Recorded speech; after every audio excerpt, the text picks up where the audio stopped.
Thank you for the opportunity that we have, Heavenly Father, that we can teach and worship according to your word, Heavenly Father. We just thank you for that opportunity. We especially thank you for your Son, Jesus, who died, a cruel death that we may all have a way to eternal life. As we go into our lesson this morning, we pray, Heavenly Father, that we will learn much that will help us to teaching others the gospel, help us in understanding the word. We ask a special prayer, Heavenly Father, for those who desire to be here, but maybe due to illness or things beyond our control, they cannot be with them as well.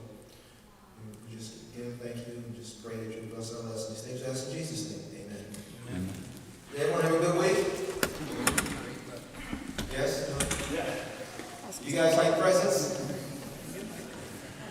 I have something for you. And it's in color.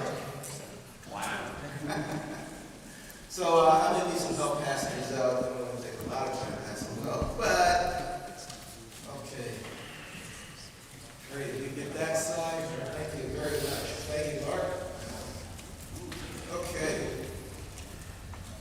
Again, good morning. I am so glad to be here. I love this teaching. I really do. And there's a lot of information. I don't think we can cover it all, but we will try to condense it down as much as possible. Hopefully it's beneficial. This is basically just a review of the Old Testament leaders.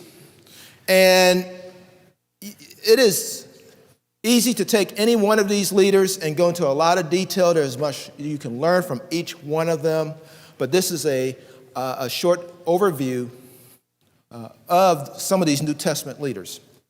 So today our focus is on the leaders of the judges, and we'll get into that in a few minutes. So let us get started here. Let's see if my clicky thing works. Oh, there we go. It vibrates too.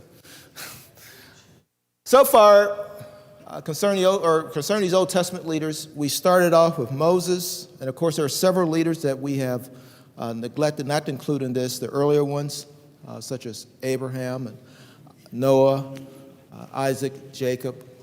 We did not go over those. A couple of weeks ago, I reviewed Moses.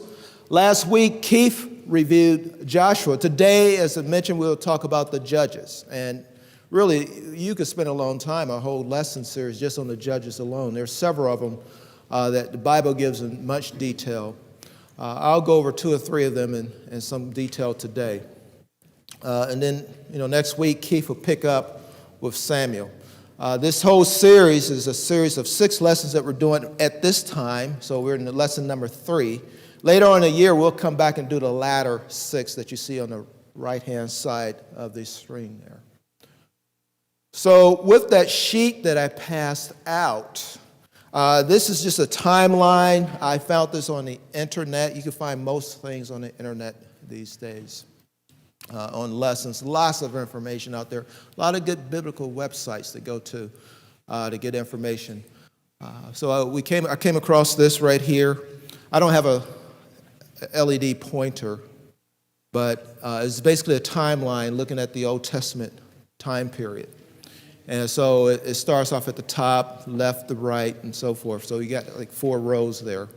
So we thought this would be beneficial that we would pass this out. And you can hang on to this or stick it in your Bible. But it shows there the timeline from Adam and Eve up at the top left and going through. We did not cover that at all. Going through past the flood. Noah, of course, with the flood. I was reading about that. This is kind of a sidestep here, okay? The ark. There's a particular ratio of how that ark was built. How many of y'all have ever heard of that? There's a particular ratio, and it's interesting. And it lets you know how great God is. But when you look at that ratio of 30, I think it's 33 and 5, they say that is the perfect dimension, like a good dimension for stability of a vessel in water. And they still use that today if you want a stable vessel. Not for speed, but for a stable vessel. I just thought that's amazing. The Tower of Babel, We did not cover that. And then we get down to the second line where a couple of weeks ago, we talked about Abraham and Isaac and Jacob. I'm going to spend just a little time on these tribes, just a little bit of time on that, on the 12 tribes. Of course, they ended up in bondage with the Egyptians. And at first it was good, things were going good, but then they ended up in bondage with the Egyptians a little bit later. And God is basically showing and demonstrating his power to lead them out of Egypt. So, of course, you have Moses, who was there with them. Joshua was there as well, but then as Moses died, then Joshua took over. We talked about Moses, like I said, a couple weeks ago. Did Moses make it to the promised land? Yes or no? No, he did not. Why not? What's that? Right. He was instructed to speak to the rock, but he was very angry with these people. I think somewhere in the Bible it mentioned, God, these people, these are your people. But Moses was having, there's challenges with these people of Israel.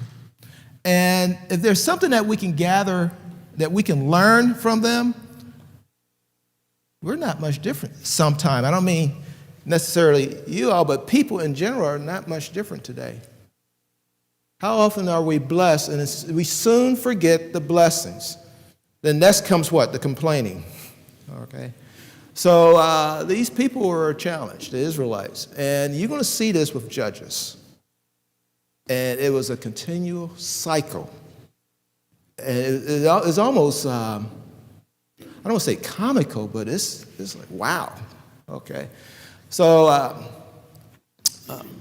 Joshua, of course, Keith spoke on Joshua last week. Joshua actually led them over, and then the challenges that Joshua had in dealing with the people. So anyway, you can keep that.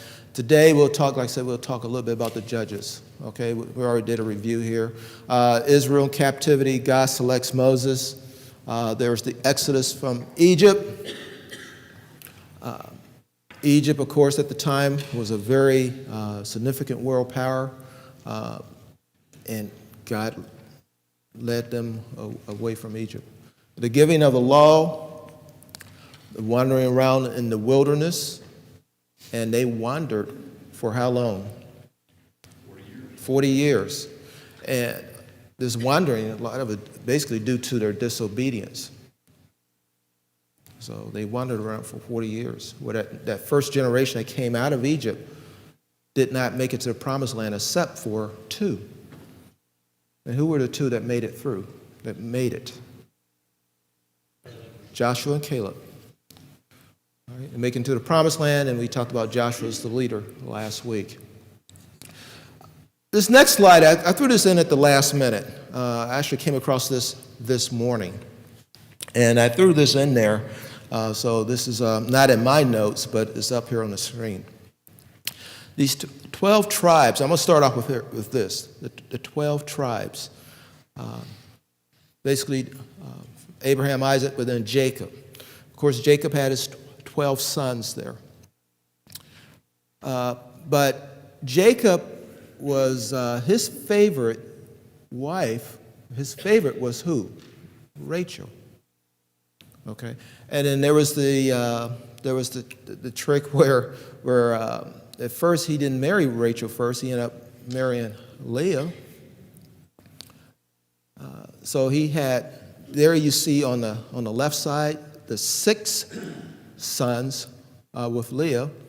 Then there's Zilpah, which was Leah's servant, had 2 sons, and each of these sons eventually became a tribe.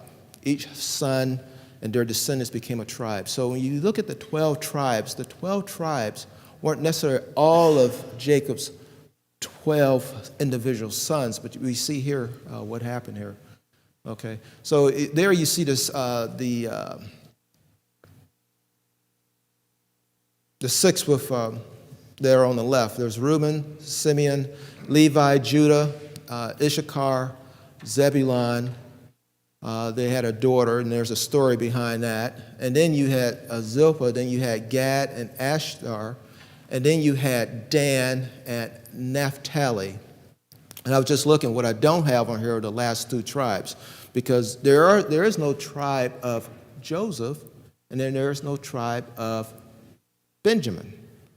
But where did the last two tribes come from? Anyone know that? Joseph's sons were promoted a generation. Yes. Joseph's two sons, had two sons, and I forgot their names, but you'll see it on the next chart. Okay, so those make up the 12 tribes. So I thought I would throw that in there because we'll talk a little bit about that today, the tribes. This next slide here, that's a little hard to see. Okay, it's basically a layout of the locations of those 12 tribes.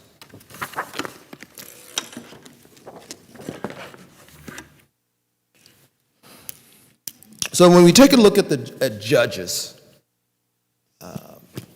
when we start off here, you're talking about a span of roughly 300 or 350, 330 years from roughly 1380 BC, or now today they say BCE or whatever they say today, to 1050 BC.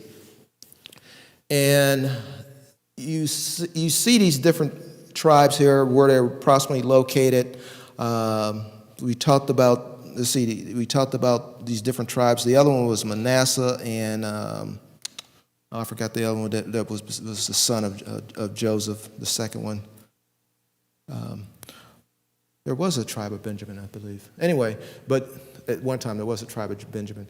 But we see the 12 tribes here and how they're located, where they were located. Okay. So this is what was going on at the time. After Joshua's death, the people were left with basically these tribes, and the different leaders of the tribes were basically who they had as leaders. So God raised up judges to help lead the people. Now, there was a warning from Joshua before he died. In Joshua 24:23, in Joshua 24:23, he gives a warning. He says, "Now therefore put away," he said, "the strange gods which are among you, and incline your heart unto the Lord God of Israel." The problem that the Israelites were having was idolatry. That was a major, major issue. The people tended to rebel against God. Things would go good. They were fine for a while, but then they would return back to rebelling against God. And then they would fall into idol worship. The major gods there was a lot of different deities, a lot of different gods that the people around them were worshiping. And the two most prominent that were mentioned a lot were Baal and Ashtar. So when you take a look at Judges chapter 2, and I'm going to start off there. In Judges chapter 2, verses 10 through 19. And if someone would read the first 3 verses. Judges 2:10 through, that's 10 through 19, but at least the first 3 verses there, 10 through 12. Does someone have that? Yes. And all that generation also were gathered to their fathers, and there arose another generation after them who did not know the Lord or the work that he had done for Israel. And the people of Israel did what was evil in the sight of the Lord and served the Baals. And they abandoned the Lord, the God of their fathers, who had brought them out of the land of Egypt. They went after other gods from among the gods of the peoples who were around them and bowed down to them, and they provoked the Lord to anger. Okay, and someone else read the next 3 verses, 13, 14, 15. They abandoned the Lord to serve Baal and the image of Ashereth. This made the Lord burn with anger against Israel, so he handed them over to the raiders who stole their possessions. He turned them over to their enemies all around, and they were no longer able to resist them. Every time Israel went out of battle, the Lord fought against them, causing them to be defeated, just as he had warned, and and the people were in great distress. Okay, and in 16, 17, and 18, 19, those last four. Someone read those. Okay. I can read that. Yeah, go ahead. 16 through 19? Yes. Then the Lord raised up judges who delivered them from the hands of those who plundered them. Yet they did not listen to their judges, for they played the harlot after other gods and bowed themselves down to them. They turned aside quickly from the way in which their fathers had walked in obeying the commandments of the Lord. They did not do as their fathers. When the Lord raised up judges for them, the Lord was with the judge and delivered them from the hand of their enemies all the days of the judge, for the Lord was moved to pity by their groaning because of those who oppressed and afflicted them. But it came about when the judge died that they would turn back and act more corruptly than their families, and following other gods serve them and bow down to them. They did not abandon their practices or their stubborn ways. All right. That pretty much summarized what was going on here.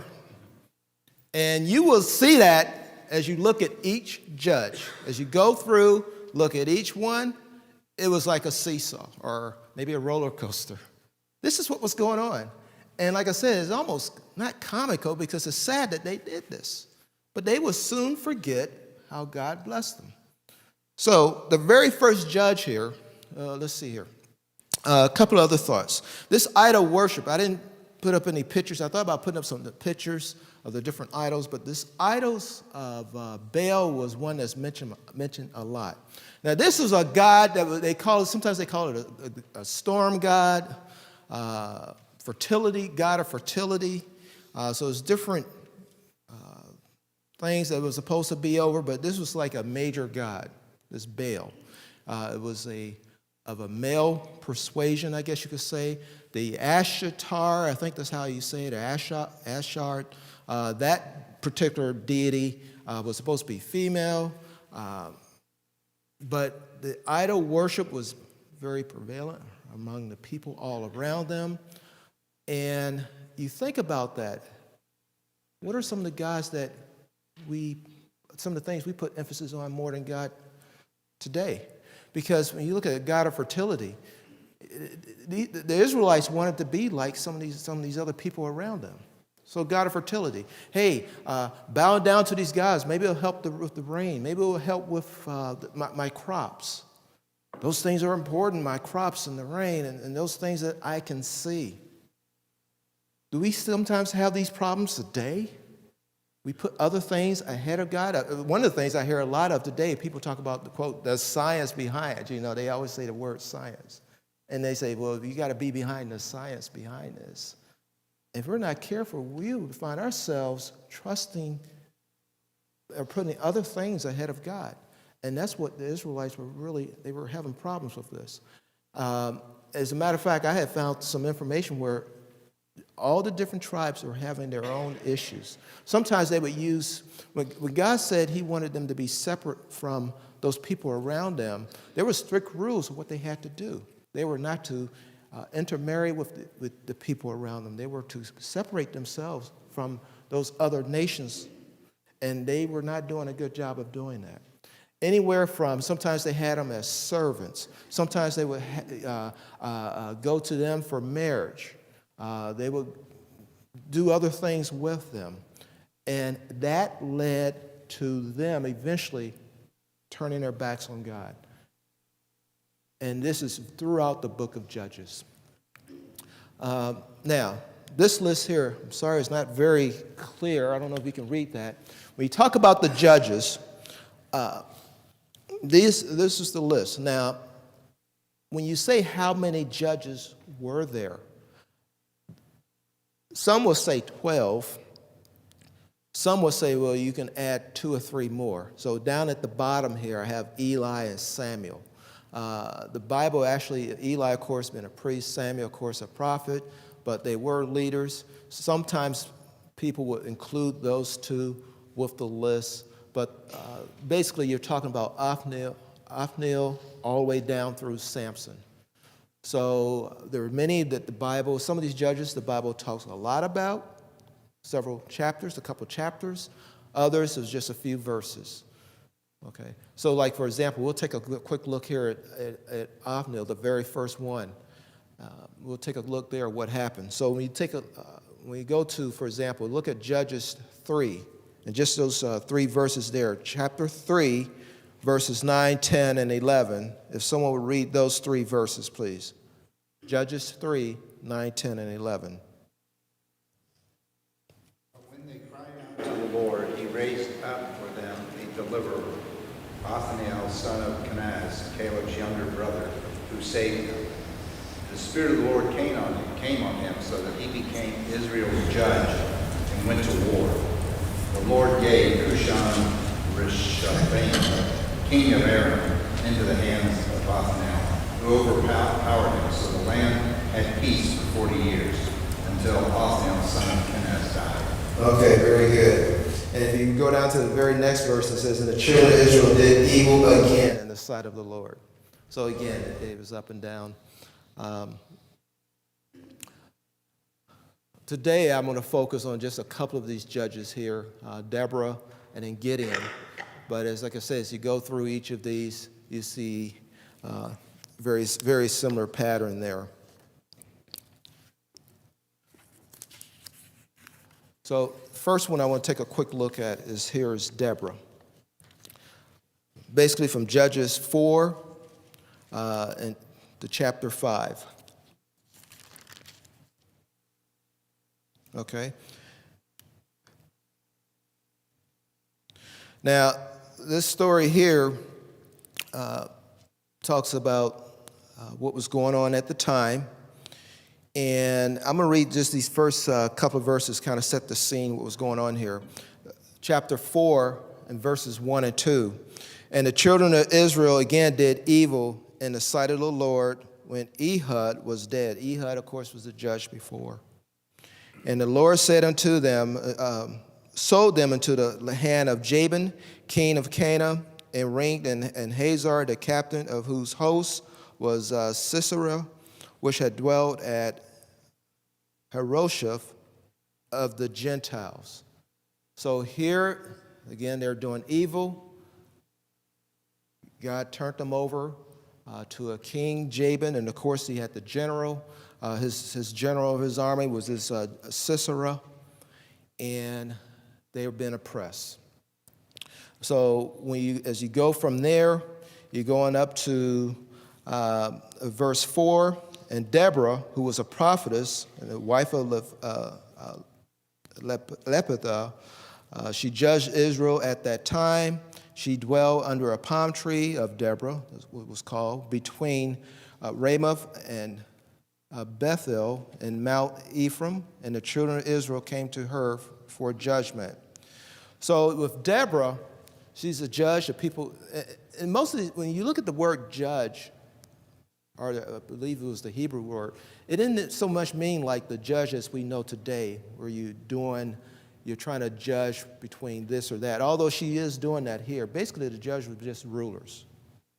Okay, but actually here you see where she is helping, making decisions, or maybe resolving disputes, and they went to her for guidance in that regard. But then you go down to verse 6.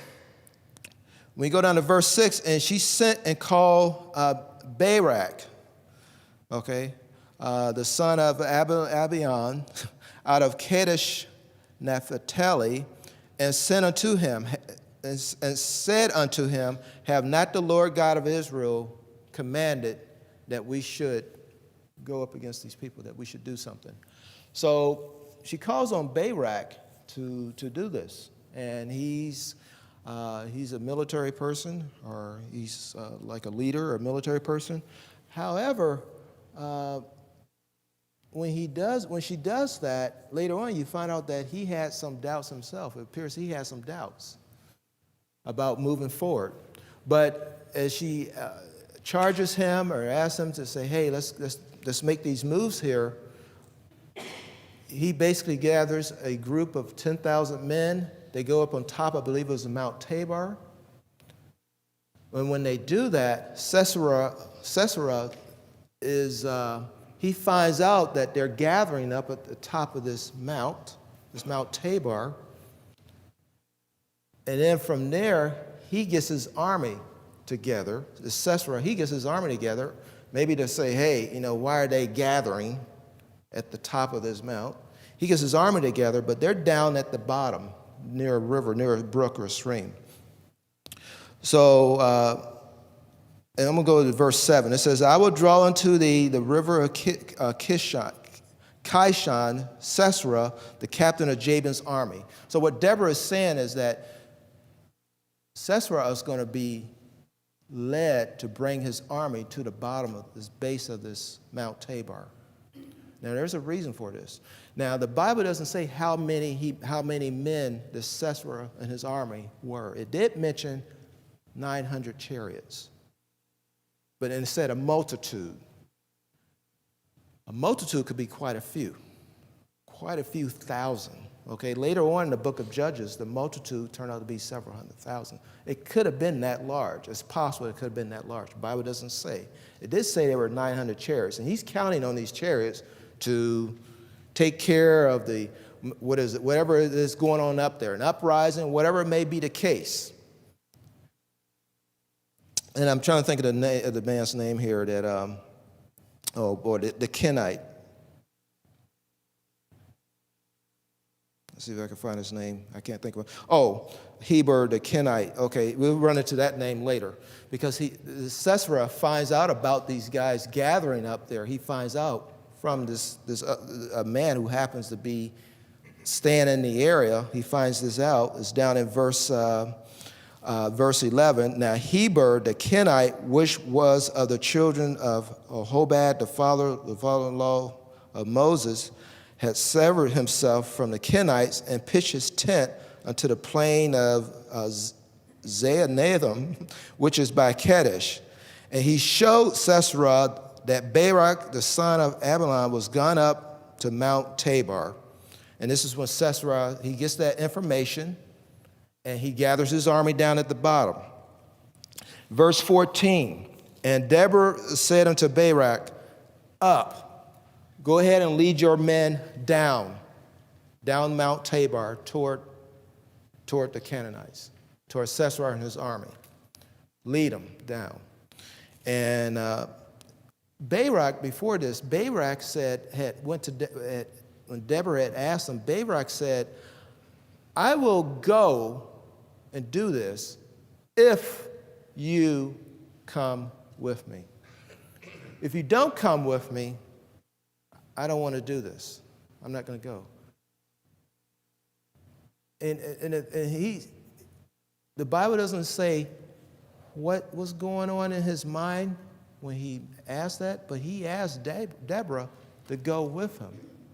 Now, it sounds like he was doubting himself, but he wanted Deborah with him, which kind of lets you know that he really valued her guidance, her presence there. But he wanted her to go with him. And she says, hey, I will go. But however, when we win this, now this is not going to be a victorious feather in your cap, sort of say. Okay, you're not going to be able to say, hey, I got the victory here. That's not going to happen. Because Sisera is going to be defeated. And it's going to be defeated by the hands of a woman. Now, it didn't say whether it was her or later on how Sisera ends up dying. But you, Barak, it's not like this is not for your glory. This is not for your glory at all. But they do go ahead and move forward. Verse 14, she tells them, up, go ahead up and lead the people down. They do. And when they do that, the army is defeated. Now, they were down in a lower area. I saw in some places maybe it was a rainstorm. I didn't see that in these verses, I don't believe. But the thing about those chariots, they become confounded. Those chariots didn't work. Things did not go good for them. As a matter of fact, those chariots, you can see that Sisera has such a problem that he eventually just gets off his chariot and flees on foot. So something went wrong there, okay? God defeated him. And Sisera ran on foot. He eventually runs on foot. He runs back into the person that had given him, that told him about the person, about them gathering up on top. So he stays with this person. He goes to sleep, and it turns out to be, what was the name again? I forgot the guy's name. The Kenite, it turned out to be his wife, Jael, Jael, who ends up killing him that night. So that's how he was defeated. And as a matter of fact, it was a victory for God's people. So if you take a look at Judges chapter 5, and I'm going to ask you to take a look at this, or you could read this on your own. Judges chapter 5, some call it the Song of Deborah. So you can read that on your own. Judges chapter 5, sometimes they call it the Song of Deborah, how they're praising God for a victorious victory. And so this is the case. This is what happened with Deborah. And then after that, we get on down to the next judge. But Sisera is killed. Those people are defeated. And they have peace for a while, for a period of time. Okay? Now, after Deborah, we get into Judges chapter 6, which is the very next one. I love this one. Okay, Gideon. So if you go to Judges 6, and someone would read verse 1, Judges 6. What does the Bible say there? Yes, Lord. Israel did what was evil in the sight of the Lord, and the Lord gave them into the hand of Midian 7 years. All right. Deborah is now gone, and it's not much time. People back doing what they always thought to do. Do you have problems like that? You weren't like that when you were kids, where your parents left, and you say, hey, mom and dad's not here. But right away in Judges 6:1, we see the people having problems here. Now these Midianites were, they were a challenge to them as well. As a matter of fact, take a look at what's going on here. It weren't that they were just suppressed, but it mentioned in verse 2, they prevail against Israel, so much so that the many Israelites were hiding, trying to get away in caves in the mountains, trying to get away from them. Verse 3, and it was so that Israel was sown that the Midianites came up, and the Amalekites and the children of the east, and even they came up against them, and they encamped against them, and they destroyed the increase of the earth till thou come into Gaza, and the left of the substance of Israel, neither sheep nor oxen nor ass. What it's saying there is that not only were they just oppressing the people, as the Israelites would try to grow things and live their lives, these oppressors would take from them, would destroy their items. They would take from them. So it was very oppressive. Verse 5, then they came upon them for they came up with their cattle and their tents, and they came as grasshoppers for multitude, for both they and their camels were without number, and they entered into the land to destroy it. And verse 6, and Israel was greatly impoverished because of the Midianites. And the children of Israel, what did they do? What would they do then? They would cry out to the Lord. Again, a continuation of the cycle there. So after that, this is when you take a look at, go down to verse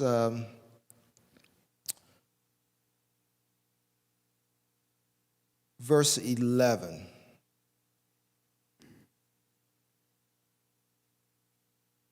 Okay, verse 11. Make sure I didn't skip anything here. In verse 11, and there came an angel of the Lord that sat under an oak which was at Ophrah, and that pertained unto Joash, Abizarite, and his son Gideon, who threshed wheat by the winepress to hide it from the Midianites. So this is where we get into Gideon. And what Gideon is doing, he's thrashing wheat. And I don't know if any of y'all worked around on farms. I'm not a farmer. What is thrashing wheat? Yes. Separate the wheat from the chaff. Okay. The part that is not edible, you don't want to eat from the kernel that is desirable and you make bread out of and go on to the next one. And the thrashing, was it hitting, beating? Yeah. Okay. Please. There's several different ways to do it. Mm-hmm. You know, now it's done in a combine, and the combine essentially does the same thing they were doing. It is separating the kernel from the other stuff. Okay. So as he's doing this, he's doing it near or in a wine press. The thought there is that he's not doing this out in the open. He's trying to hide from the Midianites. I mean, you're trying to gather your food. You're doing something. You're trying to work. These Midianites are like grasshoppers. They're all over the place. They're taking our food. They're taking everything from us. We're impoverished. Not just oppressed, we're impoverished. So he's doing this. He's hiding, trying to do whatever his job is doing, whatever he's trying to do. He's trying to keep it out of sight. So this is our leader, Gideon. Okay? Does he look like a super powerful person? Does it sound like it right now? No, it doesn't. Okay? It does not. We look at verse 12. And the angel of the Lord appeared unto him and said unto him, the Lord is with thee, thy mighty man of valor. Wow. Who, me? I'm just trying to get food for today, okay? Me? All right. So the next verse, and Gideon said unto him, O my Lord, if the Lord be with us, why are we having all these problems? When you take a look at what Gideon is, he does not sound like a mighty man of valor. Doesn't sound like it. He doesn't sound like he's strong and, hey, I'm ready for a fight. He does not sound like that at all. And you can see over the next few verses, Gideon has some doubts there. The questions that he's asking several times, if you're this, or why is this, and where, and how, and if. And then we get down to verses 16 and 14. Let me go back up to 13. And Gideon says, well, O my Lord, if the Lord is with us, then why then is all this befallen us? And where be all his miracles, which our fathers told us, saying, did not the Lord bring us up from Egypt? But now the Lord has forsaken us and delivered us into the hands of the Midianites. And the Lord looked upon him and said, go in this thy might, and thou shalt save Israel from the land of the Midianites. Have not I sent thee? And when he said unto him, O my Lord, wherewith shall I save Israel? Behold, this is how Gideon characterized himself. Behold, my family is poor and Manasseh. My family is poor. You want me to go do it? Yes.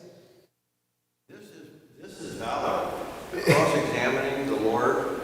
You're working in the field, and this big voice comes or appears, and you dispute what he says. He says, if I tell you you're a man of valor, you are a man of valor. Got that? No, he said, yeah, well, if that's the case, what about this, and what about that, and what about this? That is, I don't think most people can do that. That's possible. That's true. Cross-examining one of miraculous authority that appears in front of you. Mm-hmm. Yeah, that's true. Yes. But he does ask. He does ask. And then later on, he does ask for these signs. But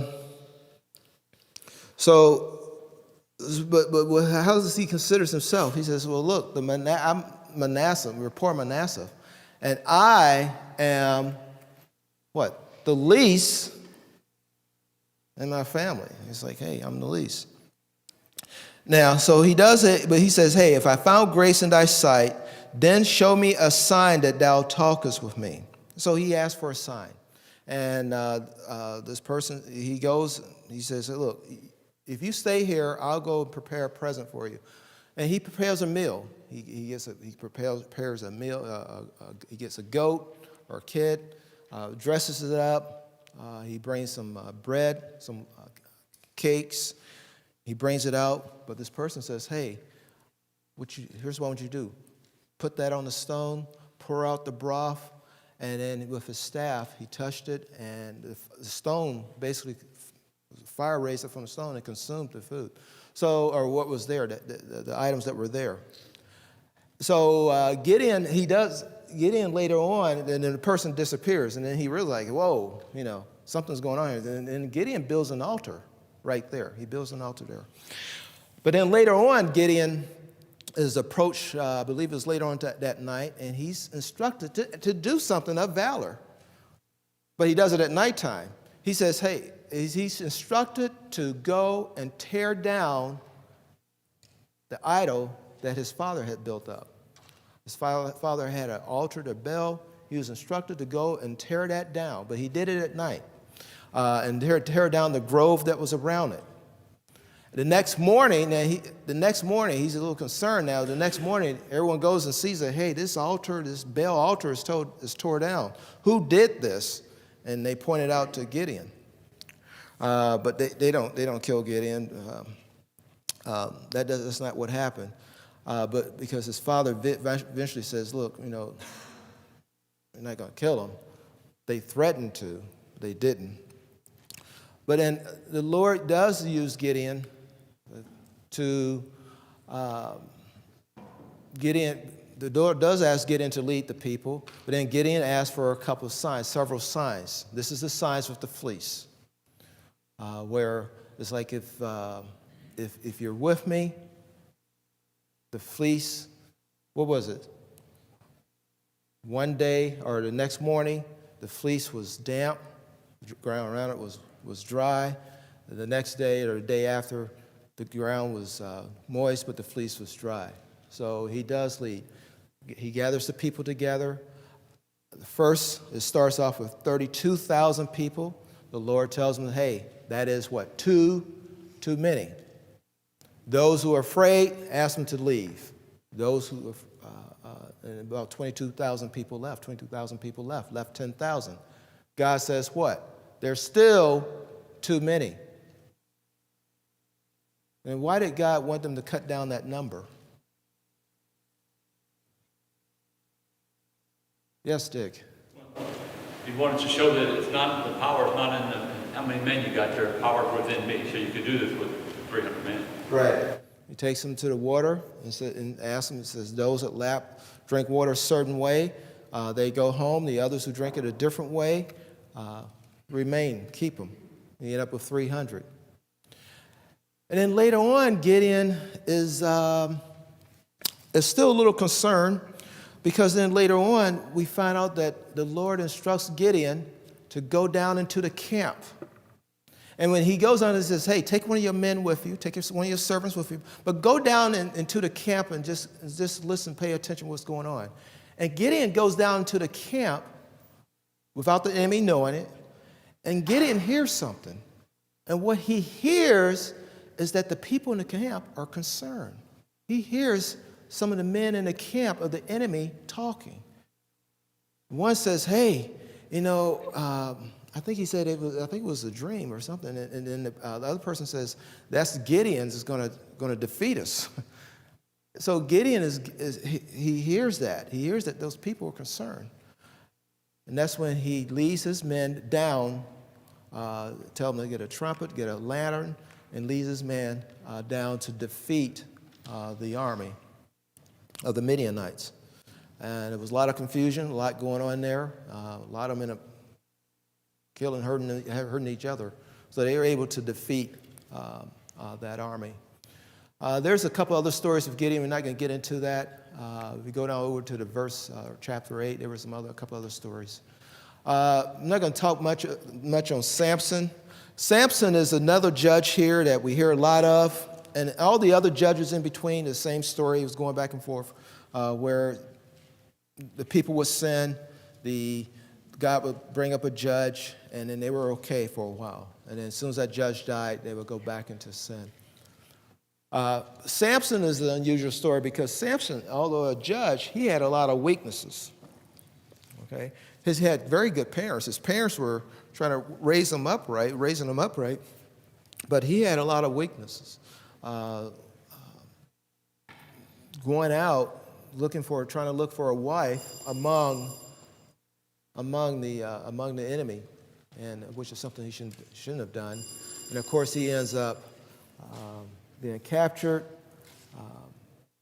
but he does overcome in the end.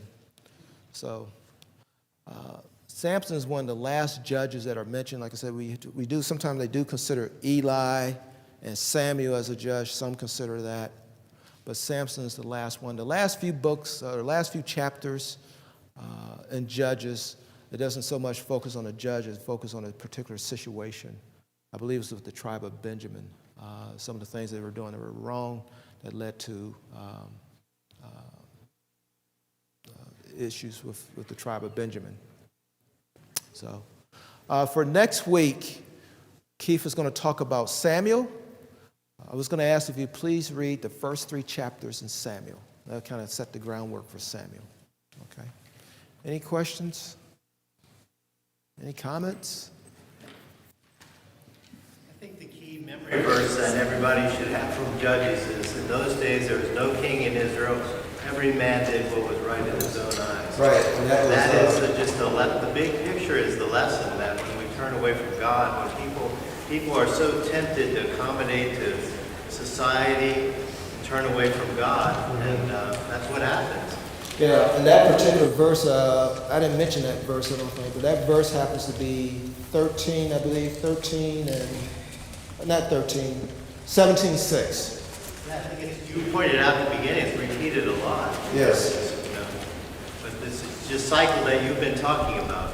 Well, it's a cycle that also applies to us today. They were trying to be like the people around them, and that can happen to us today as we try to be like the rest of the world. All right, well, thank you very much. Thank you.